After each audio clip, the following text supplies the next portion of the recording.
Welcome to Digital Marketing for Contractors, a podcast for home improvement contractors to help you crush your lead goals and take your business to the next level. Join us each episode as we give you powerful insights and practical tips on the best digital marketing strategies to help you grow your home improvement business. Let's get started. Welcome back to the Digital Marketing for Contractors podcast. This is a podcast for home improvement contractors where we help you crush your lead goals and take your business to the next level. Digital Marketing for Contractors is hosted by Fat Cat Strategies. We are a digital marketing agency based out of Raleigh, North Carolina. My name is Don, and I'm an account manager here at Fat Cat. Hey, I'm Janet, and I am the founder and managing partner. And Janet, today we have a great topic that I think is going to tie in really well to some of what we talked about in some previous episodes where we talked about the levels of a contractor business. And if you're interested in kind of checking some of that out, you can go back and listen to episodes 4, 5, and 6. But in a couple of those episodes, we talked about the idea of building brand awareness and really kind of helping the people in your local area get to know your company and building kind of a reputation so that you are a known entity in your area. But this can be kind of a tricky thing for contractors to navigate. And so I think it's really good that we're going to spend a whole episode just kind of diving into, what is brand awareness? When should we be working on it? How should we work on it? Like all of those kinds of things. So let's just kind of start out there at the beginning. Like, what are we talking about when we're talking about brand awareness? So when we're talking about brand awareness, it's just how aware is the general public in your service area of your brand? So if we take like a really big one, Lowe's and Home Depot, they've got amazing brand awareness. If you think I need to buy some plywood and you live in a metropolitan area or even, many rural areas, you're thinking I'm going to go to Lowe's or Home Depot. That's brand awareness. So how did they get there?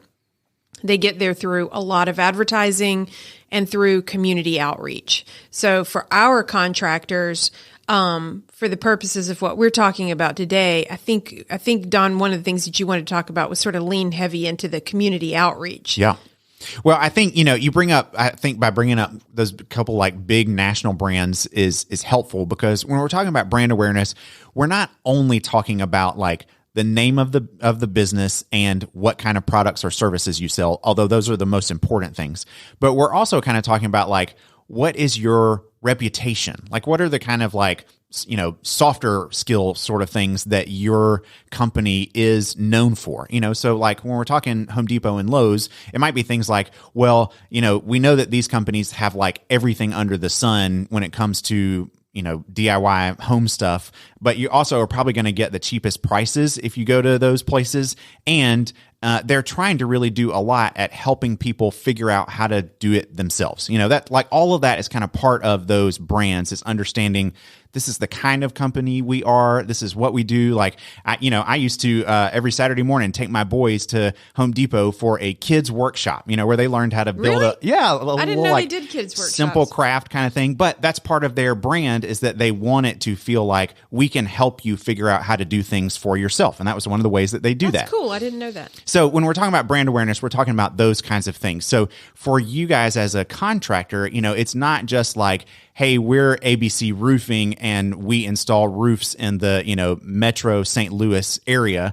All of that might be true, but it's also like you can expect these things from us if you were to get a job done with us. All of that is part of your brand and helping, the people in your area kind of get to know that about you. So it's, it's what you do, but it's also the reputation that you have. And especially for local businesses, I think that's really important for helping develop, who you are and what you're known for in terms of, how you can really come to be successful in your market. Yeah. So, you keep hitting on the word reputation. So, taking this in a slightly negative direction, which I don't really want to do, but if you're not careful, your brand can be known for doing really bad work. Yeah. Right. And, that's especially become true in the age of online reviews, and we've talked about that some already, but just the idea of, if one of the quickest places that people try to find out about your brand is by looking at your Google reviews and seeing, are you a mostly 5-star company, or do you have a lot of like 3 stars and below, and what's going on there if that's the case? Like that's definitely a part of brand awareness and just trying to figure those things out. So I think that's I think that's a great place to kind of move to sort of the next topic, is just to say, like, when should a contractor really think about working on brand awareness? Like, is this an all the time kind of thing, or what does a contractor need to do to help be aware of their reputation? So I'm going to refer back to some earlier episodes. Don, you teed them up at the beginning of this episode. So in episodes 4, 5, and 6, we took a really deep dive into levels of contractor businesses. And so a quick recap of that. A level 1, you're just kind of trying to survive in advance. You're looking for work. You probably don't have the biggest staff. If you're the owner, then you are estimating the jobs, writing up the quotes, supervising any kind of subs that you have. At night, you or your wife are doing the bookkeeping. You're doing it all. That's level 1. Yeah, wearing all the hats. Wearing all the hats. Level 2, you've advanced to the next level. And, in those episodes, we take a pretty deep dive that there can be a wide range of scales of businesses in that level 2 category, from like 3 million all the way up to $20+ million in revenue. For brand awareness, we've seen really those higher end level 2 companies moving into level 3. They start to really get into thinking about building brand awareness once they've nailed so many other parts of their business. Yeah, that's right. So I think, when we were talking about this episode before we started rolling, we kind of talked about, if any of you out there are reading business books, if you've read anything about like the Rockefeller habits, if you think about a glass and you fill it with rocks and sand, and rocks take up the most space and sand takes up the least amount of space, you want to fill your glass first with rocks. And those rocks are the most important things. Otherwise, you fill it up with all these little things that take your time and energy, and then you don't have room for the rocks. So brand awareness, if you are level 1, mini level 2, I don't think it's a rock yet. Yeah. I mean, I'm willing to have that debate, but you've got other problems to solve before you start doing some of this kind of community outreach, softer, brand building exercises. Yeah, that's right. Well, especially, as we're thinking about like subdivisions of marketing, then, for contractors, like marketing, the A+ level of marketing always has to be about lead generation. We're really trying to make sure that we're bringing in leads for the business.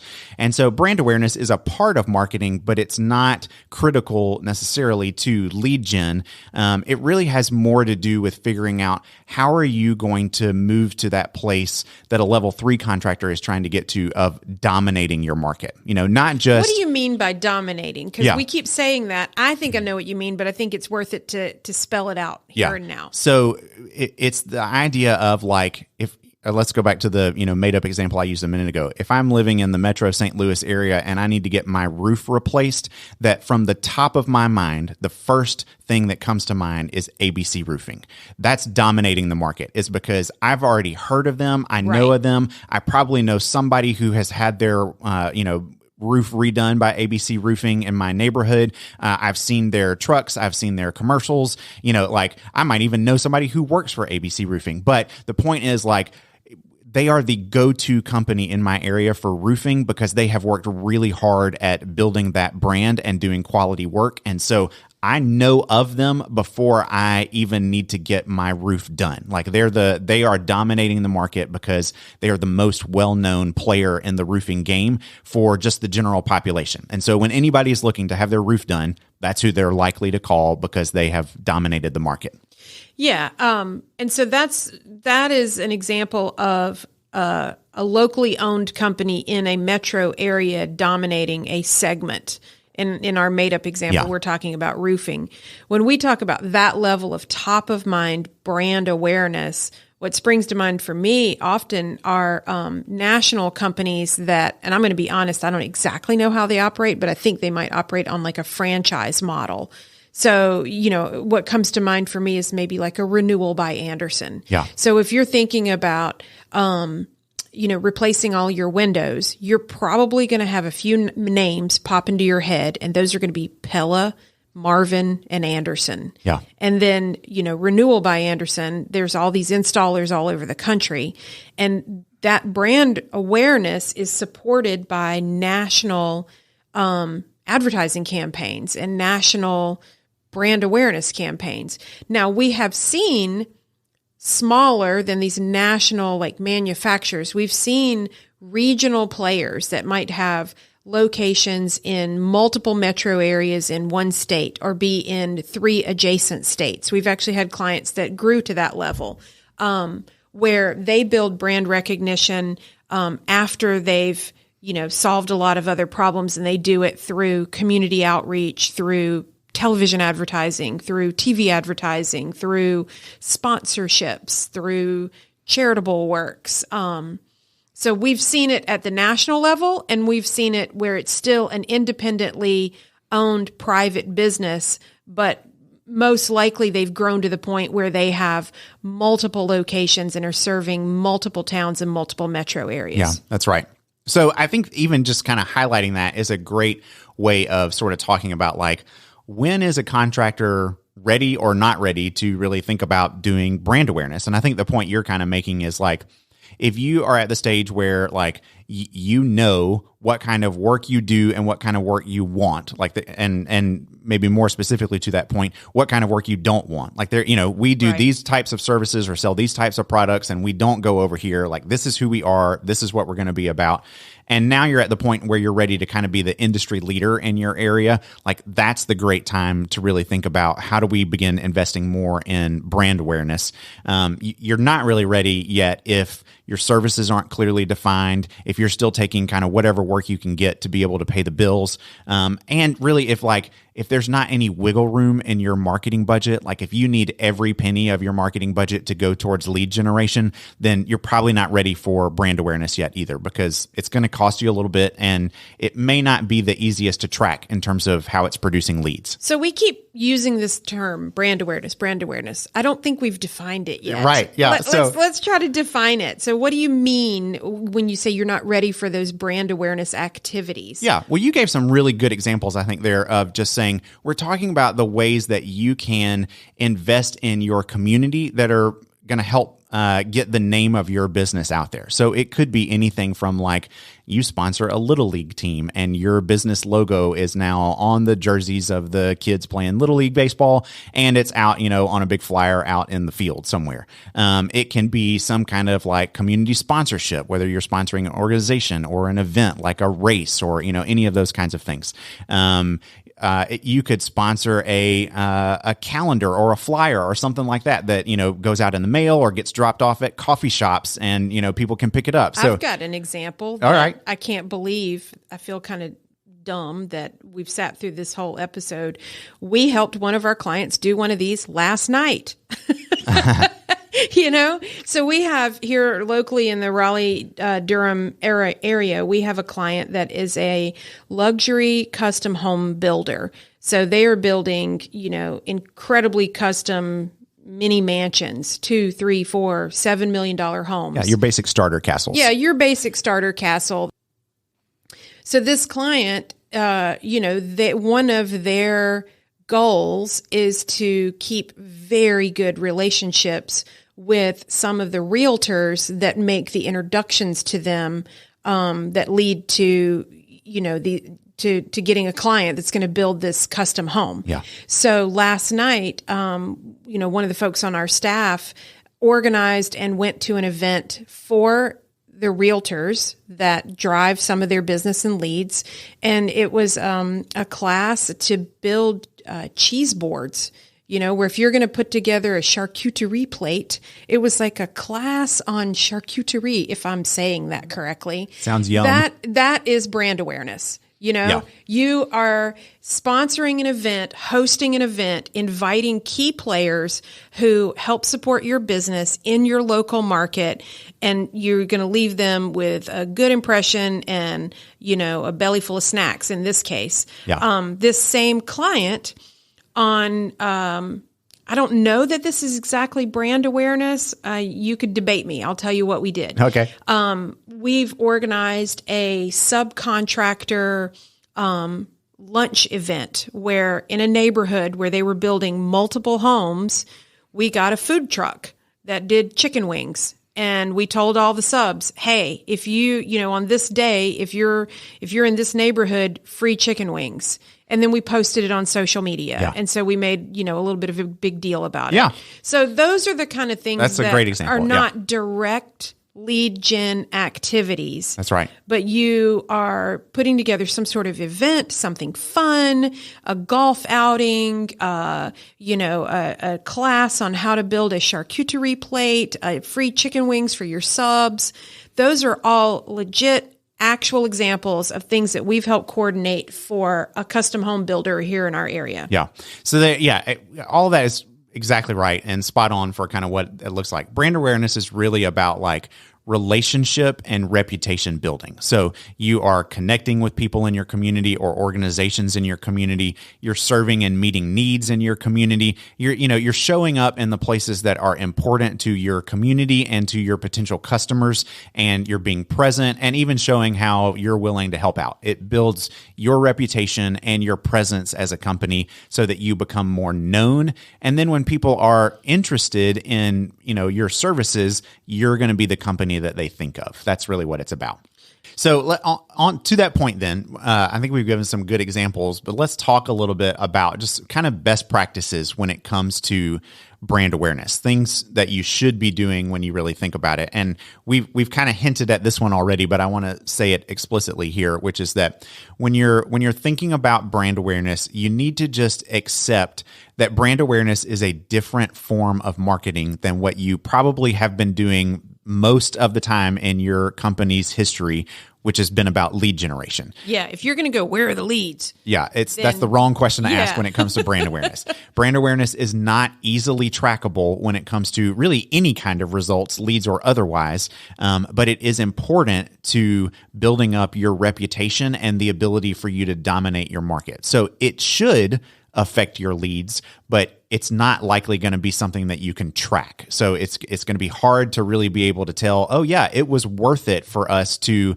make that sponsorship of that little league team, because you don't know what's coming from that or not. And there's no real way to trace that. But it is raising your awareness in the community, and that is valuable. So, when the tide rises, all boats rise with it. That's whatever that saying is. Like, that's kind of the idea behind brand awareness. It should raise things for your company, but it'll be hard for you to figure out exactly how it did that. Yeah, so let's talk about the mechanics of that and connect it back to lead gen. Okay. So I'm just going to make something up off the top of my head. Let's say that you are in a state where high school football is something people go bonkers about, and you have sponsored. We're in the South. That's basically every state around us. Yeah. Well, I think high school football gets more crazy in Texas Yep. and maybe Mississippi and Yep. places like that. So if you're in one of those communities and high school football, the sun rises and sets with high school football in the fall, and you sponsor the local team, you might have a hard time connecting lead gen to that. But let's say you sponsor that local team, and then, a fan of the local team then needs a thing. They want their bathroom redone. They want their kitchen redone. They need their roof replaced. And then they Google something like roofing contractor near me, bathroom contractor near me, zero entry shower installer, something like that. Yep. And then up pops your name. Well, guess what? They have a very positive association of your company because they saw your banners all around the football field in the fall.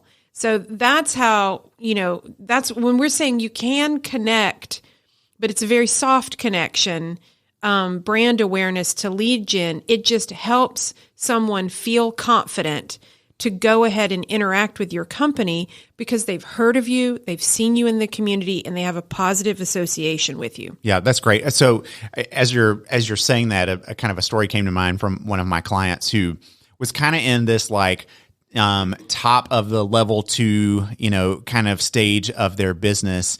And as I was working with them, we were just kind of looking at like, what percent of their traffic to their website was coming from, the different things that we were spending money on.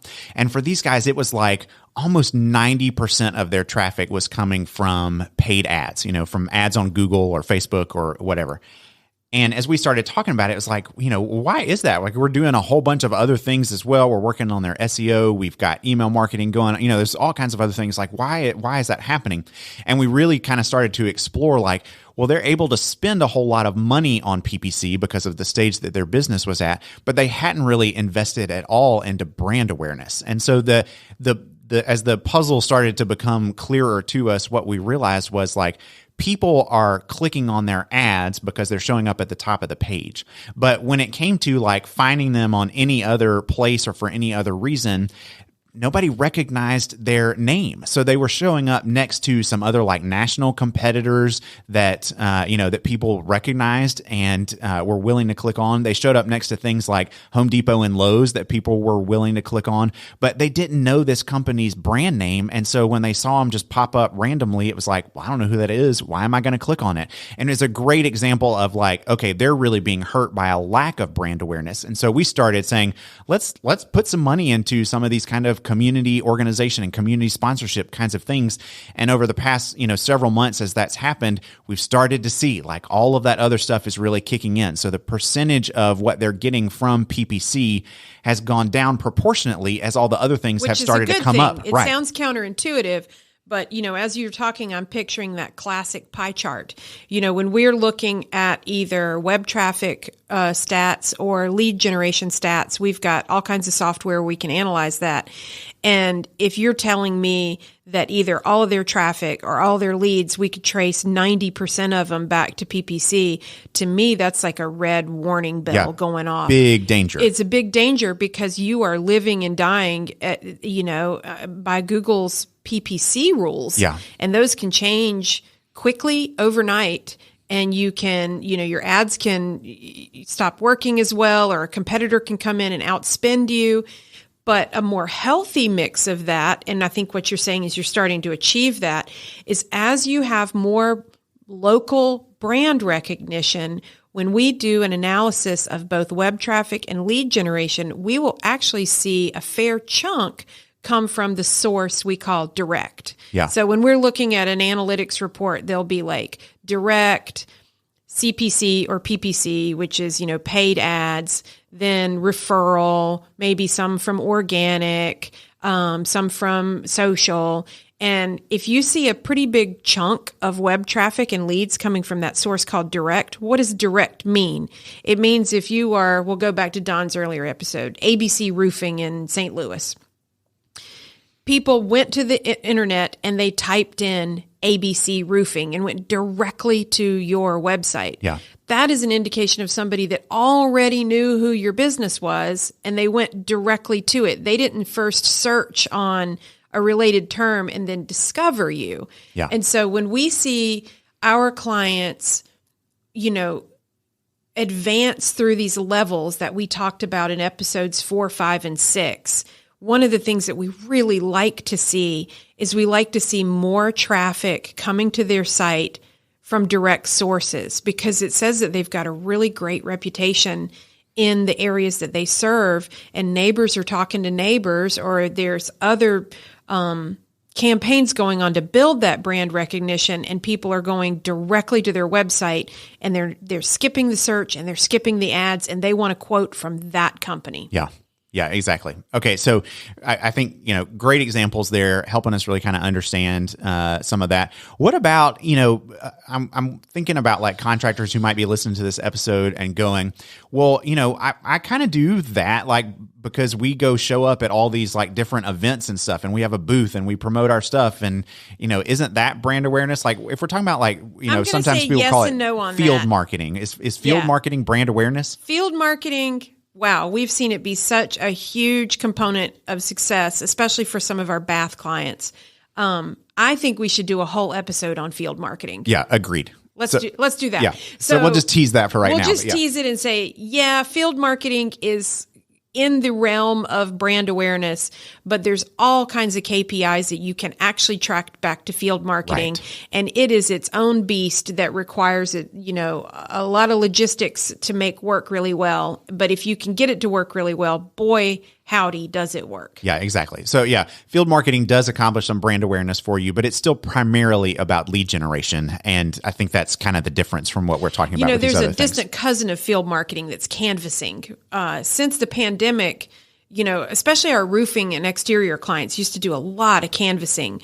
I haven't really heard many of our clients bring canvassing back online. Yeah. I think you could have a really healthy debate about whether or not canvassing was brand awareness. And I would go ahead and plant my flag in the ground and say it's not. Okay. I would say it is old school boots on the ground lead gen with hardcore KPIs. Yeah. So if you're sitting there thinking, well, I do canvassing and I do field marketing, I still don't think you're really doing the kind of brand awareness that we're talking about on today's episode. Yeah, that's right. Okay. So, we've kind of talked a lot about the fact that the results are hard to measure, or at least hard to track when it comes to brand awareness. But can we at least ask the question, like, what are the results then? Like, why would we do this in the first place if, we can't tell what the results are, or we don't even know if we're getting results from it? Like, maybe we can't measure it, but are there some signs that we could look to that says, oh yeah, our brand awareness is working, like this is helping? And I know it kind of, as you and I were talking, off mic a little bit before we recorded, you were telling a story about, a client who was doing some brand awareness and turned it off. And we saw some examples of what happened there. Tell us that story. Yeah. So we had a client, actually still have this client, was doing a lot of radio sponsorships. So radio advertising and sponsoring like sports talk programs. Yeah. And then we started helping them with their SEO and their digital marketing. They didn't tell us how much stuff they were doing on the radio. We honestly didn't even know. And then they turned off all radio. So we saw... Yeah, because in their mind, they were just thinking... They were like, oh, well, I was we've spending got all money this on new radio. thing now. Yeah. Now I'm spending money on PPC and SEO. I guess I don't need radio anymore because it's old school. And when they stopped doing the radio sponsorships, we saw their web traffic, their leads, all of our digital campaigns took a noticeable dive. And so, I guess... I'm being a little bit vulnerable here on this podcast and saying like, okay, yeah, we're digital marketing people, but I'm going to go ahead and admit that the offline stuff helps the online stuff. Yeah. And if you had some sort of campaign, some sort of activity in your community that you were building brand awareness, and then you suddenly pull out of it, we see that having a negative impact on your web traffic and your online lead gen. Yeah, absolutely. And so I mentioned it before, but I think it's the basic idea of how brand awareness should help elevate everything that you're doing. All the boats should rise if you're doing really good brand awareness, because it will help get more customers into the top of your marketing funnel, and they will eventually come out the bottom as customers. So that's really the goal is, there ought to be more people kind of in the orbit of your business because they're aware of you as a company. And the longer that takes place, the more that you will see your leads go up in every place and your sales go up in every place, really because you've been doing great brand awareness work. So, okay, I think we've covered it pretty well. We would like to make you aware of the fact that we have a resource to help you out with building brand awareness. So if you want to go to fatcatstrategies.com/brand, you can check out our free resource there and download it from our site to be able to give you some tips on how you can build good brand awareness in your area and how to be able to get some help doing that as well if you need it. So check that out at fatcatstrategies.com/brand. That's it for today on Digital Marketing for Contractors. We hope you enjoyed this episode, and we look forward to talking to you next time. We'll see you. Digital Marketing for Contractors is created by Fat Cat Strategies. For more information, visit fatcatstrategies.com.